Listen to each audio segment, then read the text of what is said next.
भगवान ने इंसान को दो आंखें दी हैं, लेकिन भगवान हमेशा बंद आंखों से देखा जाता है।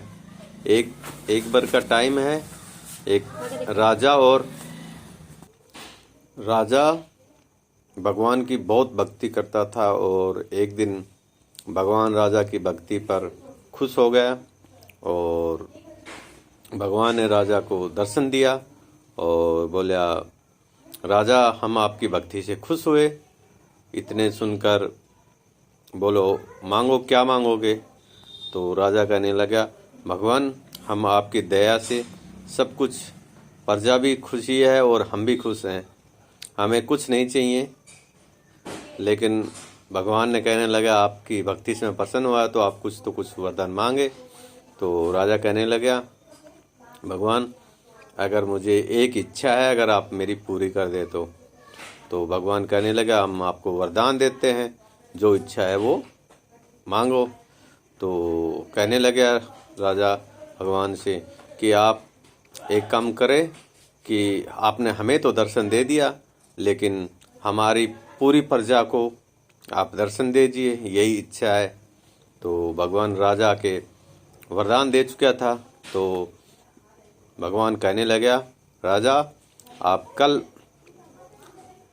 पहाड़ के पीछे वाले मंदिर पे अपनी पूरी प्रजा को लेके चले आना, मैं आपको भी दर्शन और आपकी पूरी प्रजा को वही मंदिर में दर्शन दूंगा। तो राजा ने पूरी प्रजा में ये कहवा दिया कि कल भगवान के दर्शन करने हैं, सब लोग मंदिर के पहाड़ के पीछे वाले मंदिर में चलना है। इतना कहकर अगले दिन सुबह पूरी प्रजा और राजा रानी के साथ भगवान के दर्शन करने के लिए पहाड़ के पीछे मंदिर की ओर चल पड़े। तभी कुछ दूरी पर प्रजा के साथ आगे चले थे, तभी एक पहाड़ पर काशी के सिक्के गिरने लगे।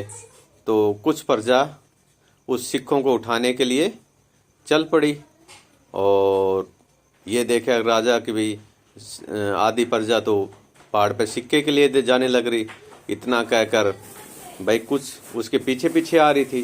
तो राजा सोचा, चलो कुछ लोग तो अभी हमारे पीछे आ रहे हैं। कुछ दूरी पर आगे चले तो दूसरे पहाड़ से चांदी के सिक्के आने लग गए। तो आधी प्रजा फिर उसके पीछे पीछे सिक्कों पर लूटने चली गई कि भगवान के दर्शन तो बाद में हो जाएंगे, पहले अपने सिक्के, चांदी के सिक्के उठाए। तो अब कुछ दूरी आगे बढ़ रहे थे तो पूरी प्रजा सिक्के उठाने में चली गई थी, केवल राजा और रानी दोनों बचे थे। कुछ दूरी पर आगे बढ़े तो आगे मोती और हीरों का पहाड़ से गिरने लगे। तब उसकी रानी का भी मन मचलने लगा।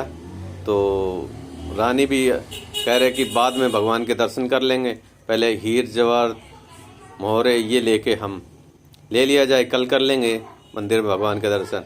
अब राजा अकेला उसी मंदिर में